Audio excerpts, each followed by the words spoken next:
just yesterday I posted a long video. It was kind of an early morning journal, I called it. I think the title of the video was something like morning thoughts from a Burmese tea shop. I just went to the Pho tea shop down near the market and had a cup of tea and some snacks from the table.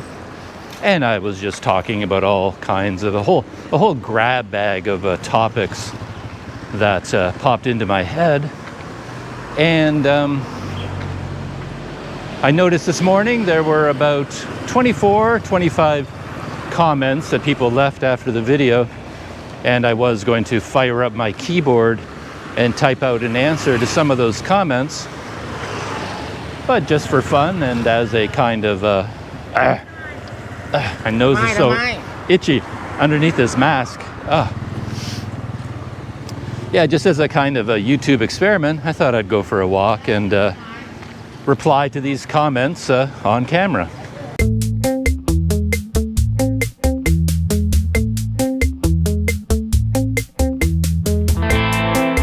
I have to admit, I was a little bit nervous about this video and these comments because some of the things I was talking about were typically odd, taking my own unusual take, for example, on the situation in Myanmar and some other topics. Just a grab bag of things that were on my mind. And I almost didn't even post the video after I filmed it. As I said, it was sort of an experiment as a morning journal keeping session.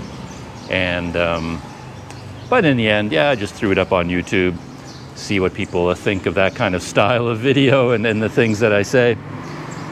But yeah, and doing this little walk around, talk about comments video is not that easy because this mask again, it's like you have to wear it here in Mae Sot, and I have to wear my glasses in order to read the comment, and my glasses get fogged up, and it's just logistically, it's challenging. Let's put it that way. Whoa. Okay.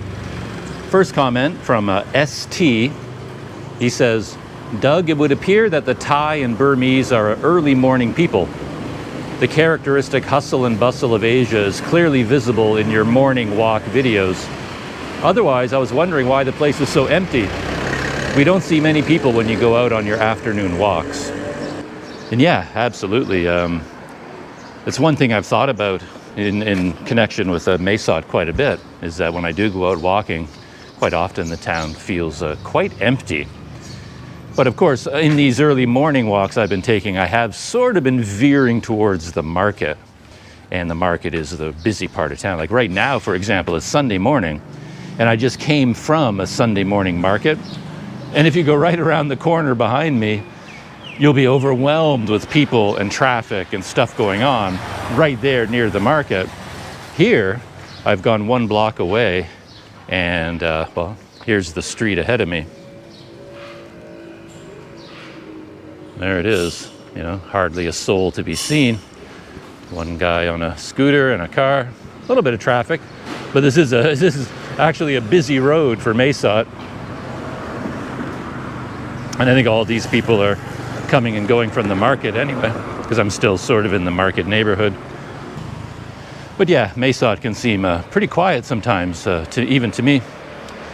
A man that I met recently, an American, he's traveling around Thailand by motorcycle, and we've been staying in touch. He rode from here up to Mae Sot, and then he rode over to Pai, and he was telling me that those towns feel very closed because both Mae Sot and Pai are very popular with foreigners, with backpackers in particular. It's kind of a place for backpackers to hang out, and there's lots of cafes and restaurants and guest houses that cater to the interests of people like me. But he says, yeah, those towns are just shut down. There's nothing going on. Like most of those places are closed. And he said that he was here in Mae Sot, and he said that Mae Sot, in fact, feels very open and busy and bustling compared to what he's seeing in the north. So there you go. Quiet Mae Sot is actually more active than other places right now during this pandemic era.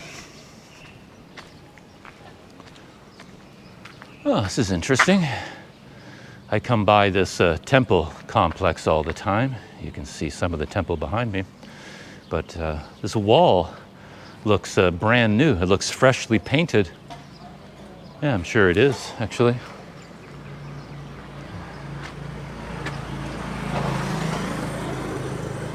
Yeah, looks nice. I just had another typically weird dog experience here. Yeah, I don't see a lot of people in Mae Sot, but I sure know how to run into dogs. Man. Quite a large dog back there took an interest in me and kind of came running at me from out of a side road. But he was having trouble running because someone had tied an empty Coke can around his neck. So there was a cord hanging from his collar, and there was a Coke can dangling from the cord. So it kept bumping into his legs, and he kept tripping over it. But I mean, he seemed like a friendly dog, actually, so he seemed like he wanted to come up to me, so I was trying to encourage him to come to me so I could get the can and remove it from his neck. But you're never quite sure what to do in those situations, especially here in Asia. I often see dogs, cats, monkeys, many animals in situations that to me look kind of unpleasant. And I sort of always want to rescue them from those situations, but I mean, you just can't. And then sometimes you don't know whether they need rescuing or not, really. So this dog with the Coke can around its neck, I wanted to remove the can, but as the dog was approaching me, a couple drove up in a truck, and they drove into that property there through the gate. And it was pretty clear that the dog belonged to them. It was their dog. I mean, the dog it looked healthy, looked well-fed, had a collar around its neck. The only thing unusual about the dog was the Coke can. And the woman saw me and the dog interacting, and she started calling out to the dog, you know, come here, come here, come here, come here. And the dog didn't want to leave me, but eventually the dog did leave and went to the woman. And I was kind of expecting the woman to bend down and untie the Coke can. But she sort of ushered the dog onto the property, closed the gate behind the dog, and then just walked away from the dog. And there the dog sat with the Coke can around its neck. So I guess they were the ones who put it there. And they did it deliberately, kind of like a cowbell or something, or maybe a kid did it for fun and it just never occurs to them to remove the Coke can. As I said, with dogs and cats and other animals, you never quite know what's going on. I'm often quite puzzled, and it's hard to know how to react sometimes. Next comment is a GoPro question from On His Wave Discovering Thailand, and he wrote, by the way, Doug, interesting how you mentioned the usage of the GoPro 9 touchscreen and how it almost wants you to go back to the GoPro 7. If I may ask, in regards to the footage quality for vlogging, is there a big difference between the GoPro 7 and the GoPro 9? And can you also use the external wireless microphones on the GoPro 7? As far as the GoPro Hero 9 Black is concerned, I've had some interesting experiences with the touchscreen. In particular, I found two workarounds that have really made it much, much better, made a huge difference, because the touchscreen continues to be problematic when I use my finger to try and scroll and change menu settings. It's almost impossible to do. It's so frustrating. It was driving me crazy. And it was driving me so crazy that I really was thinking that, man, it was a lot easier using the GoPro Hero 7. Just because the touchscreen is so responsive, or at least much more responsive. And I think the image quality from the Hero 9 is better. There's no question about that. And you also have access to 5K resolution, though I don't know how that would make a big difference to me, but it would to some people. I think the stabilization is better, though again, on the Hero 7 Black, the stabilization is already nearly perfect, so hardly needs to be improved, but on the Hero 9 it is better. And I think the image quality on the Hero 7 Black is amazing. I love the Hero 7 Black. And it's hard to say that the image from the Hero 9 is better, but you put them up side by side and I see the difference. There's something about the image from the Hero 9 Black. It's just a bit sharper and more of everything there, just a little bit for me. It's just that touchscreen is a brute. Oh, it's so hard to work with. It's amazing that such an incredible camera can be let down by such a terrible touchscreen. How that thing got out of the factory and sold as part of a camera, no idea how that happened. You know, GoPro should be should be ashamed of themselves with their quality control. Because I'm not the only one reporting this. The touchscreen on the Hero 9 is a major topic of conversation for people who use GoPros. But as I said, I found two workarounds. One is I don't use my finger, use my thumb. And my thumb, oh, here's an interesting little backdrop. One of these machines, mystery machines. I still don't really know what they're all about. But the, yeah, it doesn't respond to my finger at all. Like at my right hand, my finger on the touchscreen, nothing happens. But then I switch to my thumb and it works almost perfectly. I don't know why, I can't tell you. So I use my thumb now for all of my swiping and the scrubbing editing bar, you know, on reviewing videos. So I use my thumb, and I discovered that the power button is a back button. So that solved like 90% of my problems, because my biggest problem is when I change something in the menu and I try to get out of the menu, I can't, because it's so hard to swipe up and get to the back button at the top of the screen. And I end up changing the settings and I get so confused. But I realized I don't even have to do that. I can change the settings. Whatever I'm doing, hitting the power button once quickly turns off what I'm doing and then backs me out to the recording screen. So that solved most of my trouble now. I use my thumb and I hit the back button. And yeah, so now the touchscreen is not as much of a problem anymore. And for the microphone, yes, the wireless microphone works in the GoPro Hero 9 and in the Hero 7 Black. For both of them, I have to use the GoPro mic adapter, which plugs into the port on the GoPro, and then the microphone plugs into the adapter. Hello. And it works exactly the same way on both the Hero 9 and the Hero 7. So yeah, that's no problem at all. With the Hero 9, of course, you can get the media mod. And the media mod has its own microphone jack built into it. And that might be the better way to go than using the mic adapter. And I may end up getting a media mod at some point. I was just reluctant to spend the money on it, considering I already have a mic adapter, so I don't really even need the media mod. And as with all GoPro items, it's a pretty expensive piece of gear. So maybe in the future. Next comment, just in time for the motorcycle, is from A. Patrang, and he says, "Hi, Doug." Wait for the motorcycle to go by. It's funny, those the smallest motorbikes often have the loudest engines. It's like a little 90cc, and it sounds like a Harley. He says, "Hi, Doug. I've been following your adventures in Mae Sot since the beginning of the pandemic. I couldn't help noticing the evolution of your challenges. You're now bathed in technology, and this seems to be your greatest obstacle. Looking back at how simple life used to be when scavenging for ice cube trays and Scotch tape." Very good comment. I like that one a lot.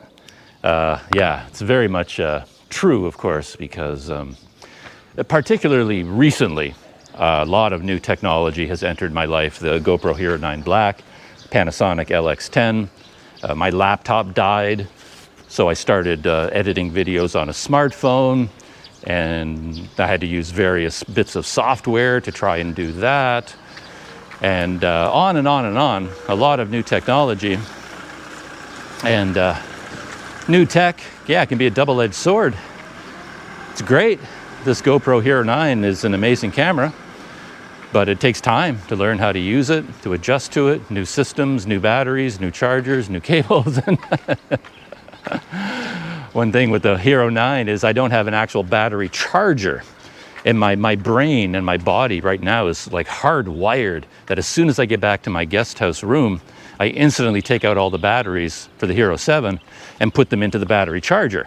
It's like a habit. It's like I have muscle memory now of doing that. But with the GoPro Hero 9, the only way to charge the battery right now is inside the camera itself.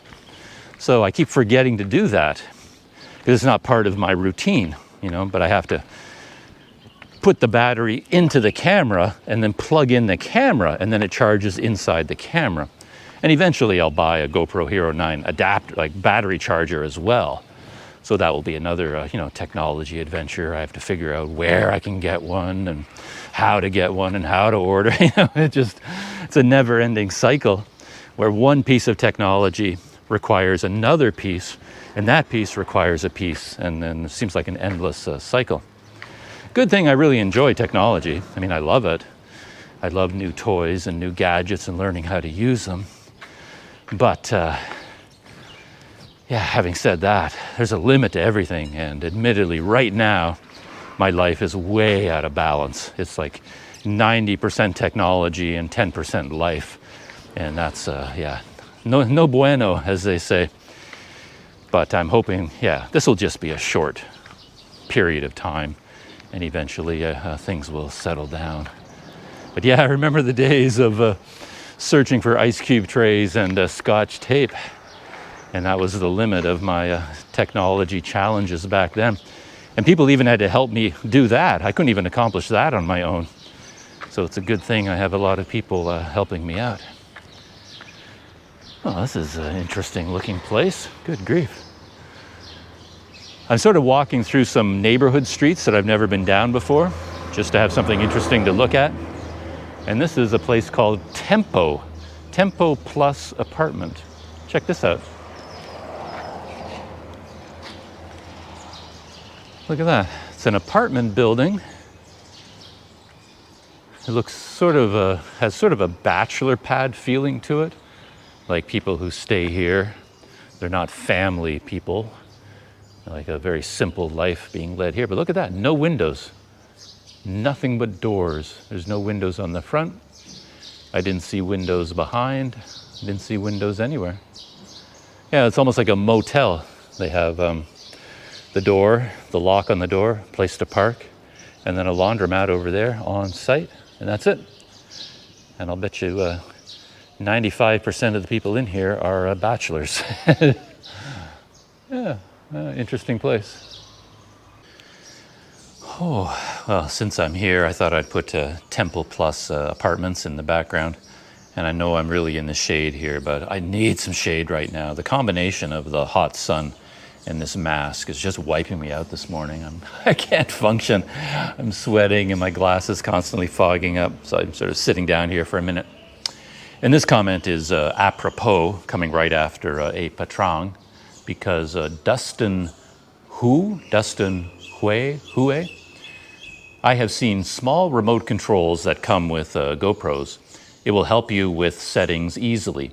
After downloading the GoPro app to your phone and connect through via Bluetooth or Wi-Fi, you can change settings from there as well.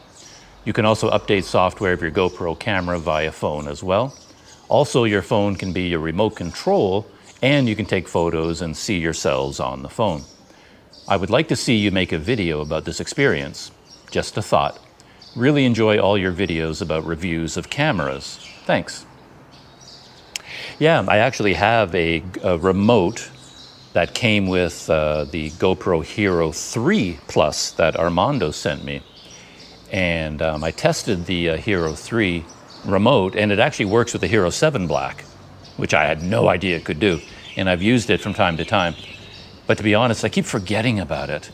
Again, because I have so much kind of new technology going on, there's just a limit to what I can absorb and use. So I've sort of been I set the remote aside for now. I don't know if it works with the Hero 9 Black or not. It probably does, but I'll definitely try the remote because it is handy. It really is. And you can even do voice activation. So I can turn on voice control on the GoPro, and I could just say things like GoPro start recording, GoPro stop recording, things like that. It never worked that well on the Hero 7 Plus because random sounds from around me would activate voice controls when I didn't want it to, so I turned it off on the Hero 7. But maybe it works better on the Hero 9. But of course, with voice control, you can't change the settings, and you can do that with your phone. Yeah, you can. I do have the GoPro app, and I played around with it. It didn't work that well with the Hero 7 because it kept disconnecting and causing more trouble than it was worth, so I just gave up. But it may be more stable with the Hero 9 now, so I might give it another try. Yeah, we'll see how that works. And another suggestion he had, well, he was talking about how he enjoys the when I talk about cameras and technology.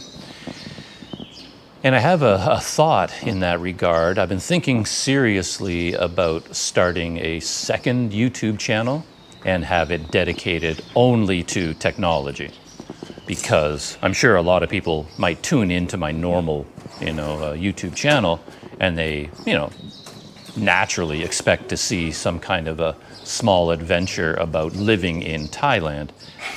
And if it's a 100% in-depth look at video editing software or a new phone or something, they're kind of like, what? Why is there a technology video on this channel? And it just kind of causes some confusion, some, people expecting one thing and getting another.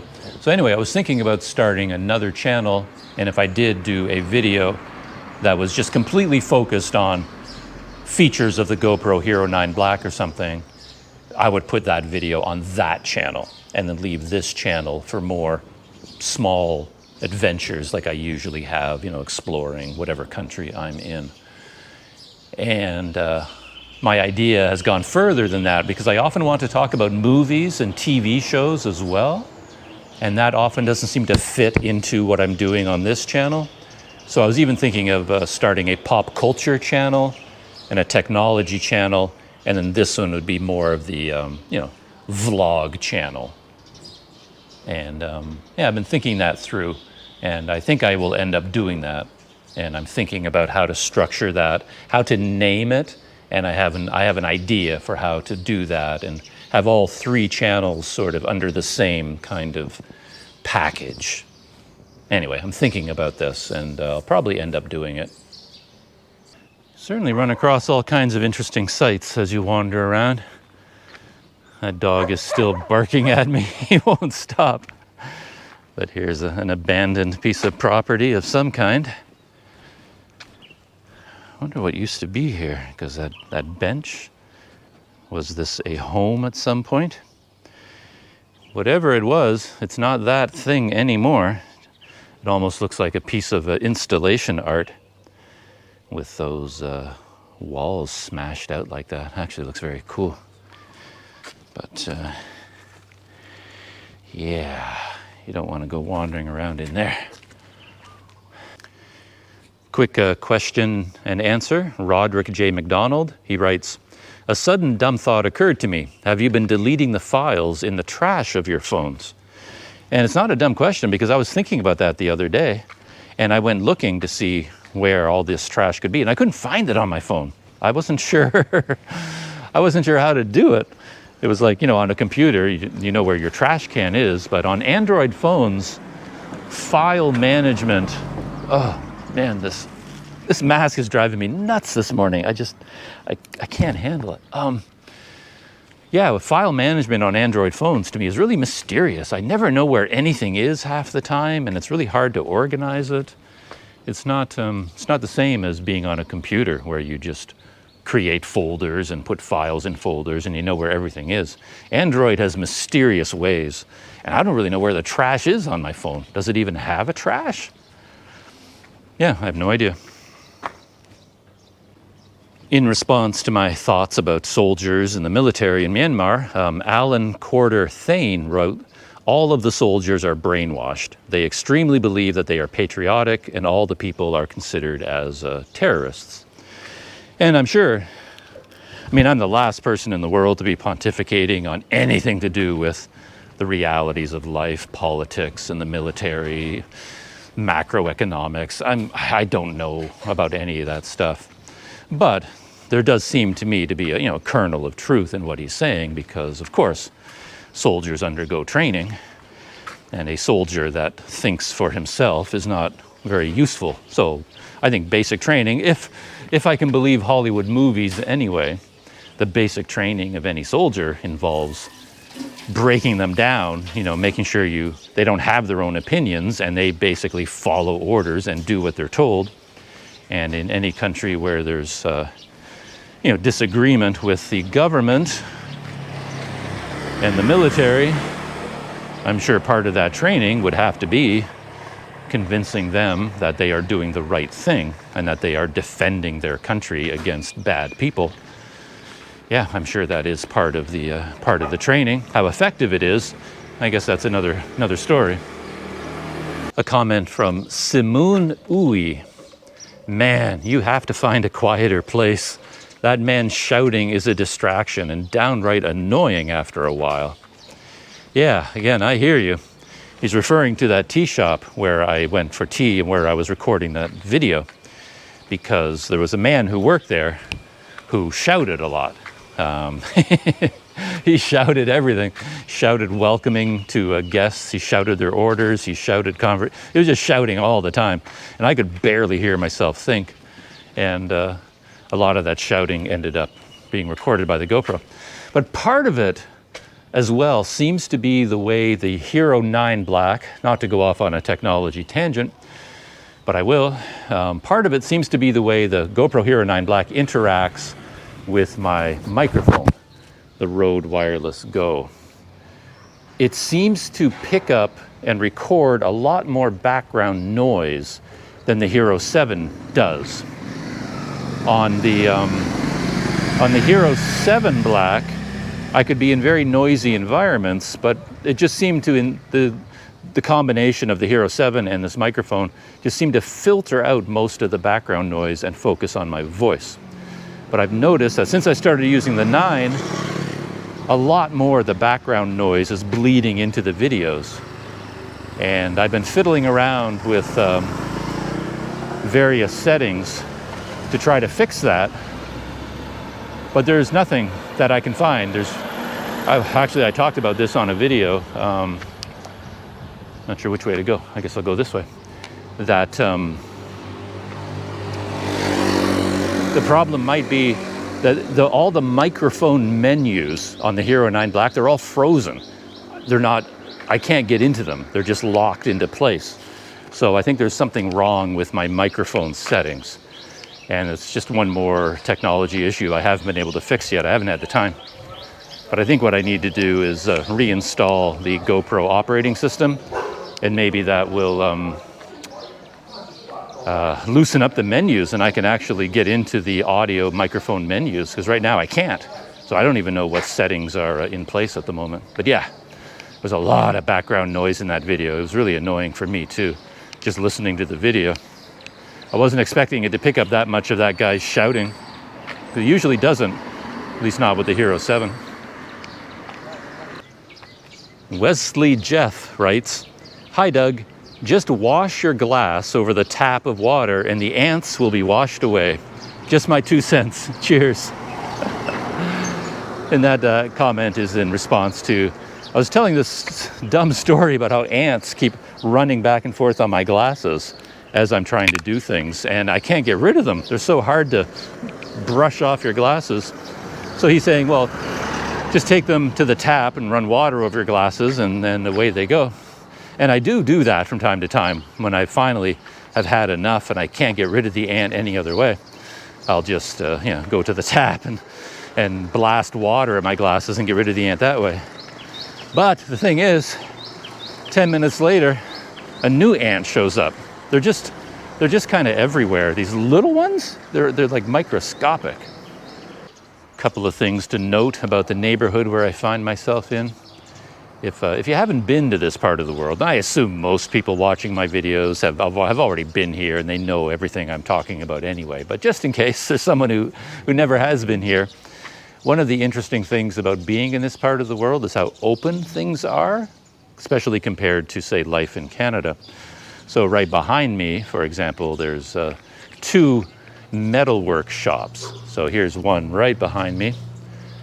And as you walk by, you can just see everything.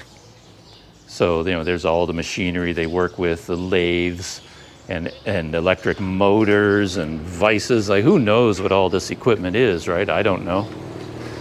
But these are all the, the tools that they work with to machine metal. And it's obviously a mechanic shop as well. They fix cars and motorcycles. But as you walk around, you see everything. And today it's closed, but on a normal day, of course, there'd be a bunch of guys in here busy working, and you could stop and watch them doing whatever they're doing. And that just makes this part of the world really fascinating. These businesses are open to the world.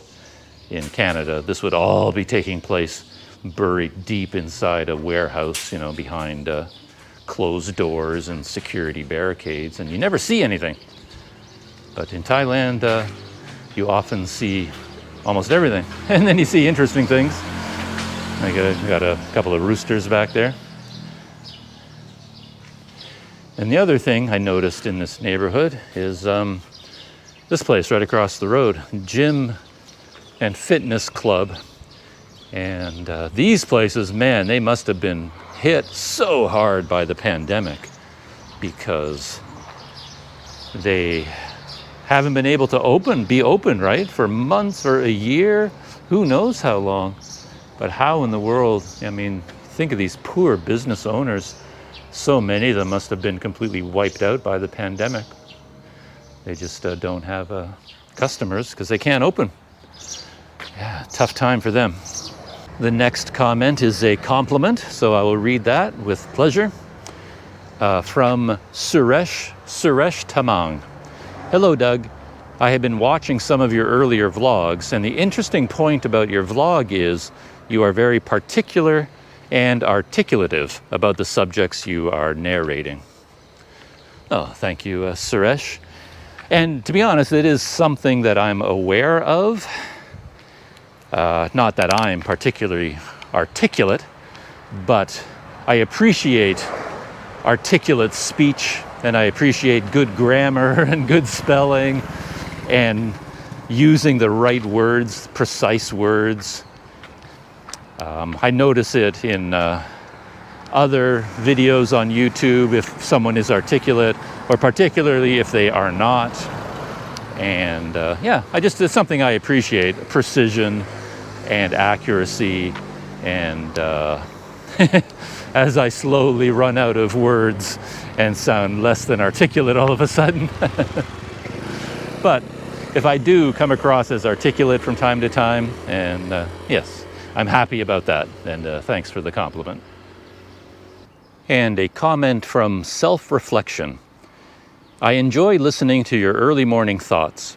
I love snacking on samosa, kakoi, the long bread, and spring rolls at any time of the day. I sometimes get an ant running on my glasses too.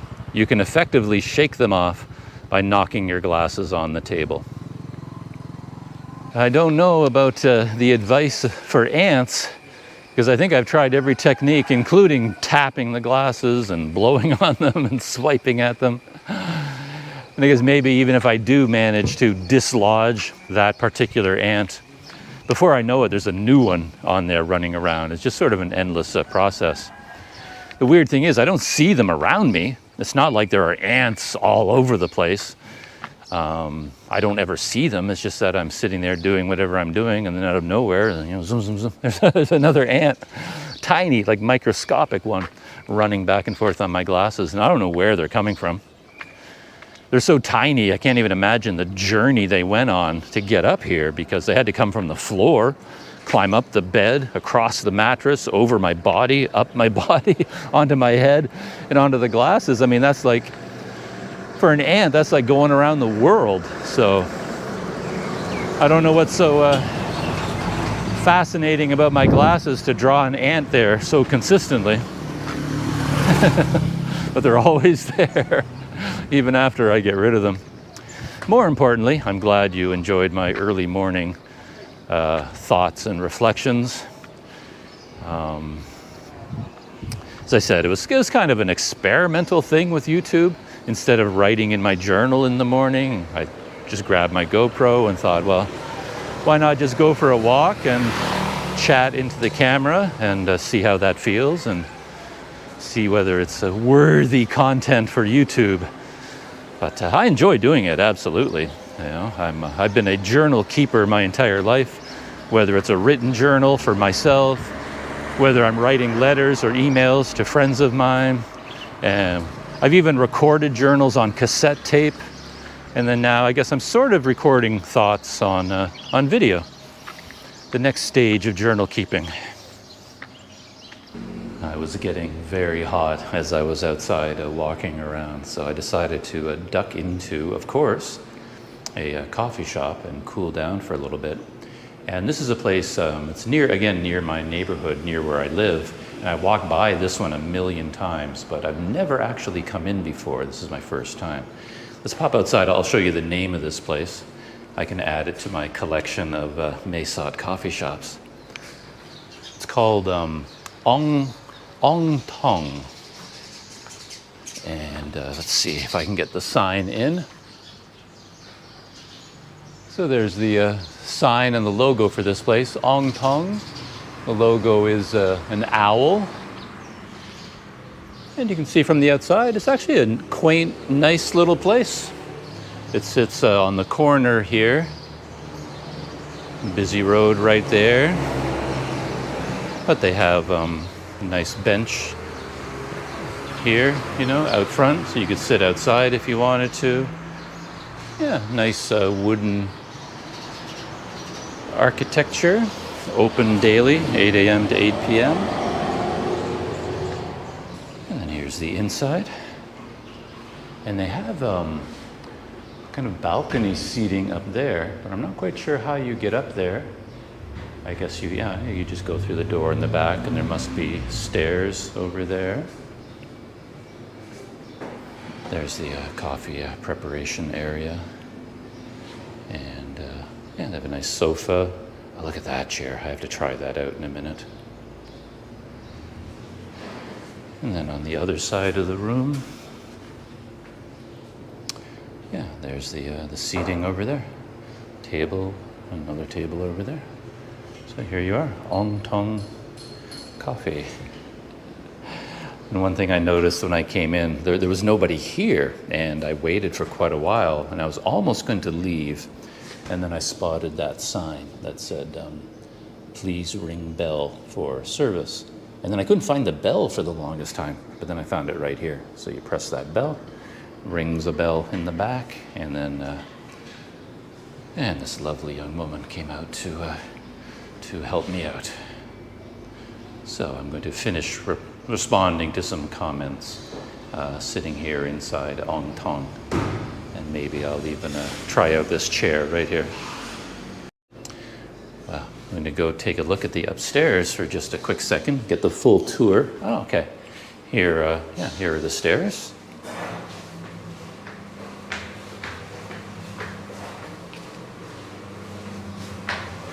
Oh, and doorway here. Oh, okay. And here we are, up in their balcony. Oh, this is quite nice. It's nice and cool here, actually, because it's part of the air-conditioned interior. And yeah, you look down on the main area down there. So there you go, another Mae Sot coffee shop. Very nice one, in fact. I had no idea it was this nice inside.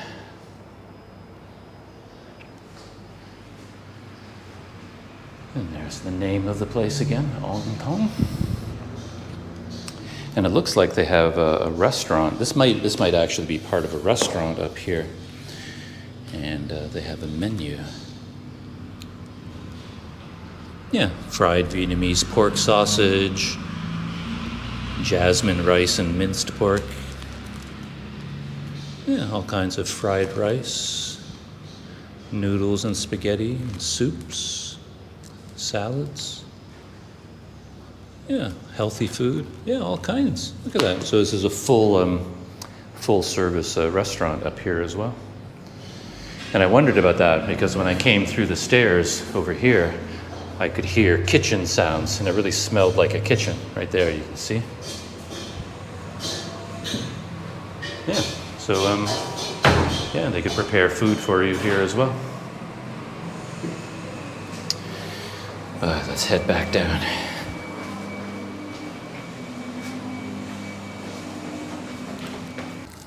And now for the latest in a long series of tasty iced cappuccinos. Whew, I probably would have gone for something different this time, some sort of a fruit smoothie or something, but I didn't see that on the menu right away. So I just took the easy way out and got another iced cappuccino.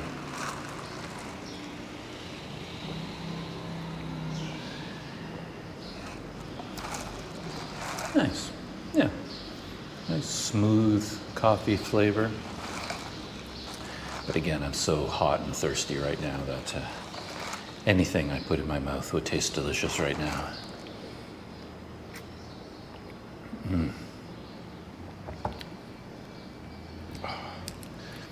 Well, funny, they did have music playing in here again, but since I'm the only customer, I asked them if it was okay for them to turn off the music, and they graciously did so.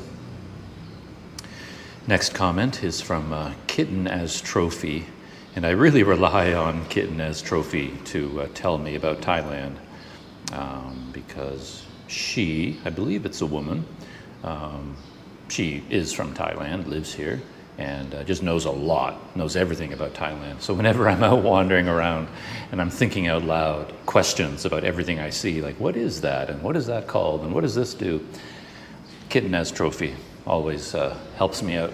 So, Kitten as Trophy writes, sometimes the foreign press refers to the Royal Thai Army and Navy by its Thai words transliteration Korn Thap Bok and Korn Thap Rue. Don't pay attention to my pronunciation. This doesn't make sense in English for anyone who know nothing in Thai language, and normally they just call in the abbreviation RTA or RTN or RTAF, which are more recognized. I've been speculating since the coup happened that would Mae Sot become the city dominated by foreign NGOs again in this day or not. And she concludes that carbonara sauce situation perfectly suits Murphy's Law. So what she said about the name for the Thai armed forces, that's because I was talking about Myanmar. They call their armed forces the Tatmadaw. And there's just something about that word that feels weird to me, as if it's referring to their army like it's a sports team or some kind of an independent organization rather than the armed forces of a country, the Tatmadaw. I don't know, it just sounds... To be honest, it sounds a little bit ominous, you know, Tatmadaw.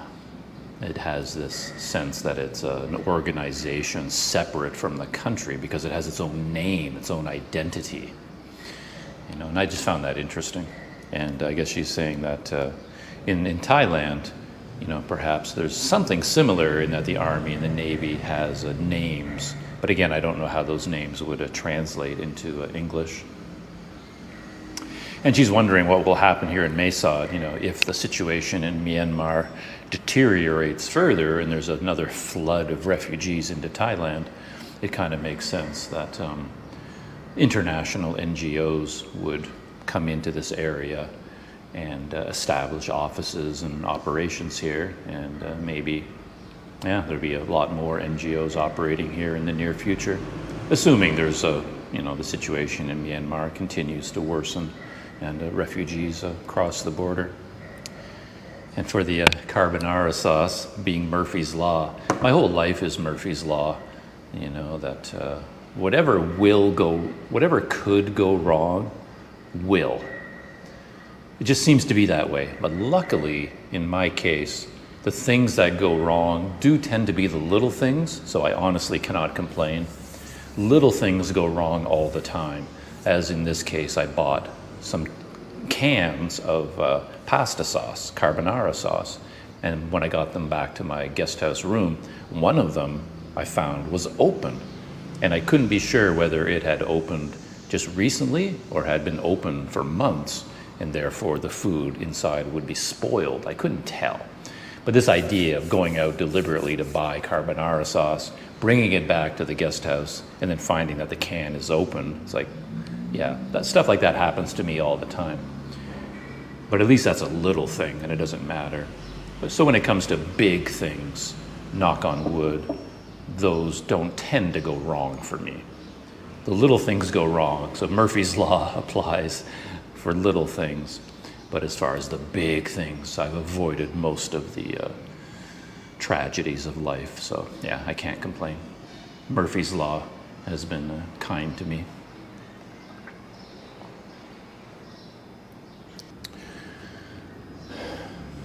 Arnold writes, you gotta follow GMB Akash on Facebook, an award-winning photojournalist from Bangladesh. Talk about telling small stories. Guaranteed to make one cry. Yeah, I'll definitely look them up. If people do mention things in the comments, you know, check out this video, check out this website, check out this writer, I always do. So I always track these things down when people suggest them to me. But yeah, I'm very interested in small stories, partially because I'm just interested in them, but also the big stories elude me. I don't understand geopolitics and international economics and the big picture of anything. I don't know what's going on. So I gravitate towards what ordinary people are doing, what's happening in the lives of ordinary people.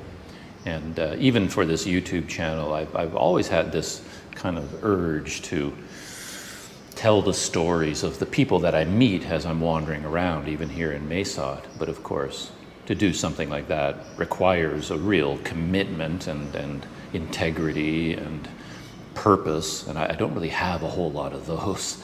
I mean, I don't speak the language, so you would have to have probably a translator, interpreter, and get permission from these people to tell their stories on YouTube, and then you'd have to be very delicate in telling their stories, of course, make sure you get everything right. That's a whole different world from me just wandering around as a typical, you know, foreign doofus, wandering around Mae Sot and wondering, hey, what's this and what's that, and wow, isn't this interesting? You know, that I can do, and I don't feel like I'm going to cause much trouble doing that. But of course, as soon as you start telling the stories of the lives of other people, yeah, that's a much more, you have a lot more responsibility involved in something like that. But yeah, the small stories interest me, so I'll check out this photojournalist. Viper7777 writes, were they jars or cans? If it was a jar, I think the moving around would be able to pop the top open and I would probably eat it. If it's a tin can, I would toss it out. It was a tin can. It was one of those cans that had a little handle on the top. You kind of pull up on the tab and pop the lid. So you don't need a can opener or anything like that. It's a can that was designed to be opened easily. So I think in the warehouse, if it's handled roughly, there's a chance for that lid to pop loose. And that's what happened in this case. And I did toss it out. Morton Treholt says, hi, you should download the GoPro app on your phone. Much easier to navigate the menu on the phone instead of the touchscreen on the GoPro. Ah, that I get. Okay, that is a good idea. Someone in an earlier comment also commented that I should use the GoPro app, but I was thinking more in terms of framing the shot, you know, and using it to control the GoPro when you're recording. And I find that a bit problematic, but I didn't think about it from this point of view, that if I want to change the settings on the GoPro, I could do it on my phone instead of messing around with the touchscreen on the GoPro. And of course, the touchscreen on my phone is perfect. So it would be no issue at all. Yeah, okay. I'll definitely try that out. I have the GoPro app on this phone right now. So maybe while I'm here enjoying my iced cappuccino, maybe I can test that out. Shiva Shanmugam writes, I learned that COVID is there in Thai. However, it's not in high range like India. Anyhow, it may be. You please look after your health. So yeah, here in Thailand, if you look at the curves and the numbers, we're in the middle of a wave, the biggest wave we've had in Thailand since the very beginning, which is really kind of a surprise. But even though we're on a steep increase the last month here in Thailand, it's still nothing as bad as is going on in India or Brazil or the other hotspots around the world. So yeah, Thailand has either handled it well or they've been very lucky, and it's probably been a sort of a combination of the two. Effective policies of containment combined with just sort of being out of the line of fire despite being so close to China. But whatever the reason is, COVID-19 hasn't really gotten a foothold in Thailand. It really hasn't taken hold here. So yeah, it's been lucky for Thailand. Lucky for me to be here, is what I meant to say. Train Freak Cow writes, Doug, it's good to see you online. Enjoying the tech videos. Missed the last one. How is the GoPro Hero 9 going? Yeah, things are going great with the GoPro Hero 9. My biggest issue, as I've talked about, is the touchscreen on the back, and the audio microphone menu is frozen, and I don't know how to unfreeze them at the moment.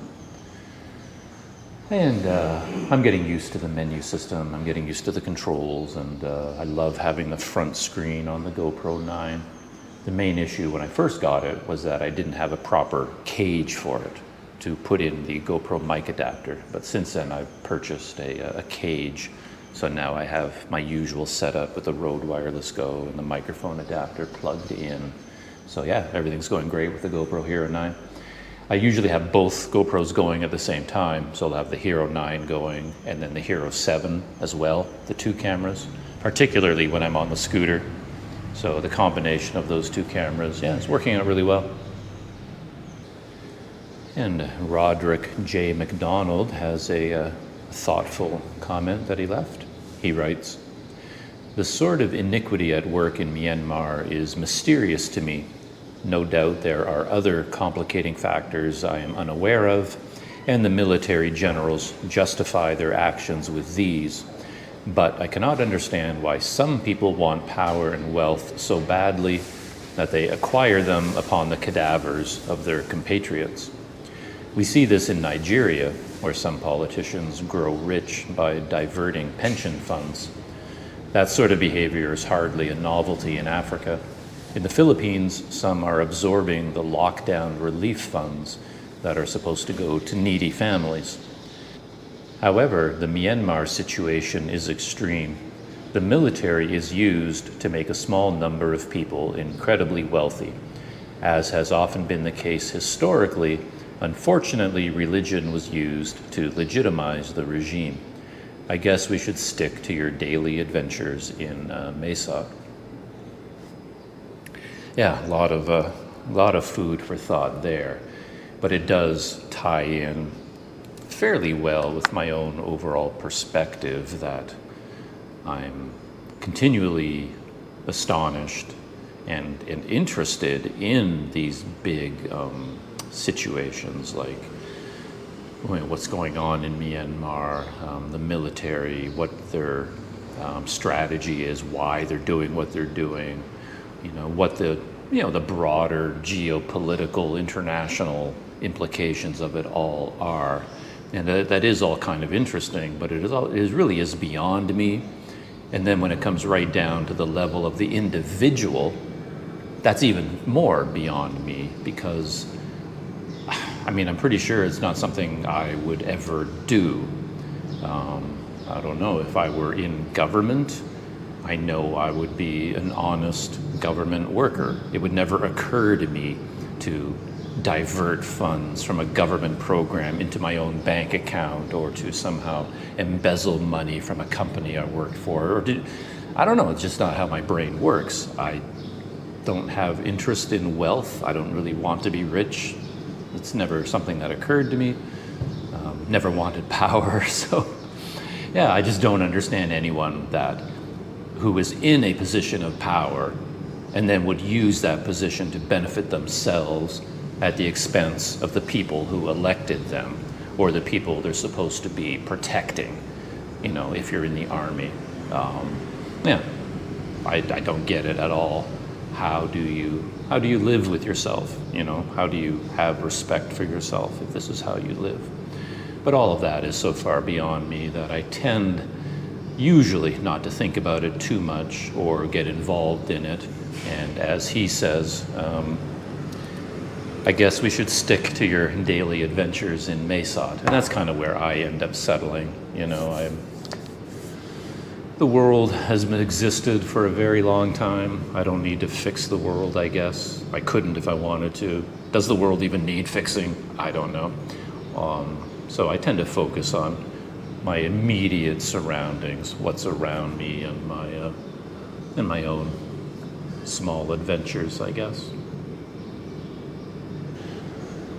Though there is a lot more I could say on that topic, because it is something I thought about. In university, I studied international development. That was my field, and I imagined myself in a career in NGOs, basically, where I kind of grew up as a kid in Canada with this idea that I should help other people. I guess I didn't have a lot of imagination for my own life. I didn't have a lot of ambitions for myself, so I thought, well, if I don't really care about what I do, I might as well spend my time helping other people. Why not? So, I kind of, and back in those days, this was back in the 60s and 70s, there really was this image of one part of the world being quite wealthy and then another part being very poor, and all those poor people needed help. That was just in the air. It was in the gestalt. And so we grew up with all these pictures of starving people around the world, and hungry people, and people without fresh water, people without this, without homes. And the idea was to help these people. And I kind of went into that field with that sort of background. But of course, once I started traveling around the world on my own, I figured out that it is far from that simple, no matter how you look at it. And helping people, to be honest, is really very difficult to do. Even with the best of intentions, even if you have a lot of money and there's some people over there who don't have money, helping them is really hard to do. Like, to go into another culture and try to make things better as an outsider, as a foreigner, you generally end up just making things worse. You really do. And I've seen that in my lifetime over and over and over again. So even if your impulse is to help, I don't know if that is even a good thing to try to do sometimes, because you just end up making things worse sometimes. Yeah, I guess do what you can, but I guess what I'm saying is the situation is a lot more complicated than I thought when I was young. Yeah. 2 comments left.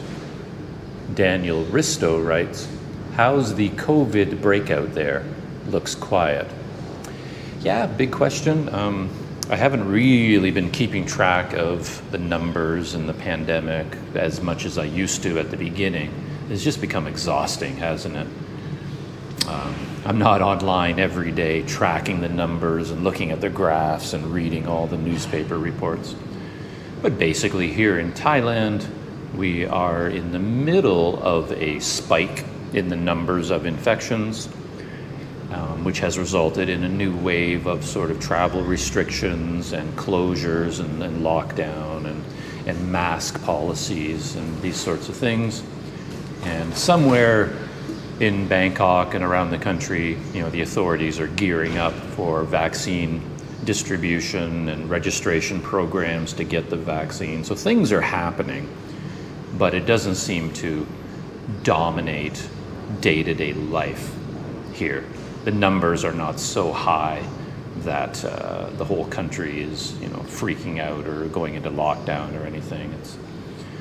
In terms of the numbers in Thailand, there is a spike right now, but again, compared to countries where there's a real problem, it's actually pretty laid back here in Thailand. Things are not that dire, to be honest. Last comment from DNA Orion. Good morning, he says. Hello, haven't watched it yet. Just to stop by and say hello. So he was the first to comment, basically.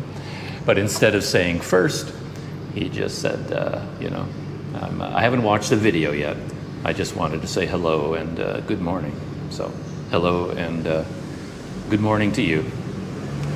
So that takes me to the end of the comments. I think that was 25 comments, 26, something like that.